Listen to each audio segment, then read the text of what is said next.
जय श्री राम प्रभु संकट मोचन महाबाहु परम पुरुष गुरुदेव समस्त श्रद्धालु भक्त मानकर मंगल करंतु बोल आनंद हरि बोल। पवित्र भागवत महापुरुष मैंने बहुत आगुरी कही मातृभूमि मातृभाषार ममता जाहृदे जननी नहीं ताकू जेबे ज्ञानी गणरे गणिबा अज्ञानी रहिबे काहीं। तो यही कथा को लक्ष्य कला पुणी दि मनीष गोटे शब्द लिखा जाइए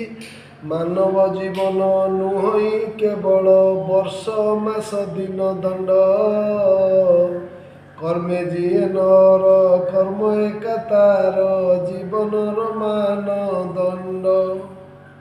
माँ बोली केते मु डाकिली माँ को पाइली नहीं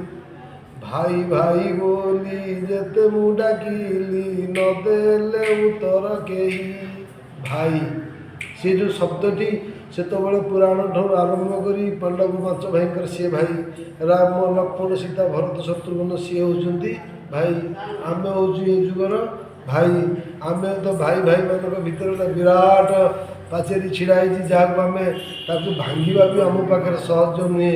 मनुष्य जो जन्म ही सृष्टि के आसला सी कहला ये भागवत कार्यक्रम सेवा कार्पण्य भक्ति बड़े कि असाध्य मही तले आम तो सब पाठ पढ़ी सारा जिते बड़े आम स्कूल को गले पाठ पढ़ापी से बापा आम खंडे बही आनी से बही ना हूँ छबिल मधु वर्णबोध तादर अति परिष्कार भाव लिखा अच्छी चाष कर धान काट चाल भाई भल बाट सकाल उठ मुख धुओ मिछ न कही सत कुह उठ उठ मठ न कर आउ राति पाहिलाणी राबई खाऊ धन संग्राम उठी जाओ आउ तबे सुओ ना राति पाईगला फसरा फाटीगला काऊ कोईली मैंने निज निज कर्तव्य बाहर तेमे सुओना एथर उठ ये पुओ कौन गला मन को बुझे दे फैन को 5 नंबर दे कमल घोरी शोला से बहीर तल थाके पुणी लिखाई अइलाणी बिलई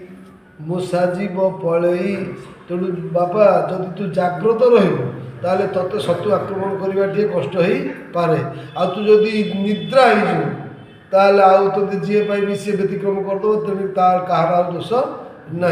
तू जहाँ करुचु कर धन जीवन गोटे निष्पत्ति की मन भीतर चिंता करूँ ये जीव साधु संग बिनु लभि न पारे मोर तनु से छबिल मधु वर्णबद्ध बही केतेटा कथा परिष्कार भाव लिखा अच्छी साधु संगतरे मिलामिशा कले आपे साधु हो जाए मूर्ख जन संगे मिलामिशा कले मूर्ख बुद्धि सी ना पाए पिता माता ठारू बड़ देवता के स्वर गराई जे नहीं तांकरी आशीष सहायक सीना विपद उतरवा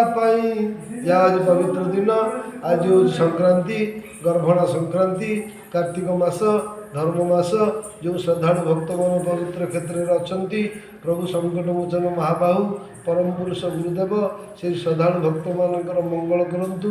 2025 मसीहा समस्त श्रद्धालु भक्त मानकर मंगलमय वर्ष हो। हे प्रभु संकट मोचन महाबाहु परम पुरुष गुरुदेव समस्त श्रद्धालु भक्त मानकर मंगल करंतु बोल आनंद एक बार।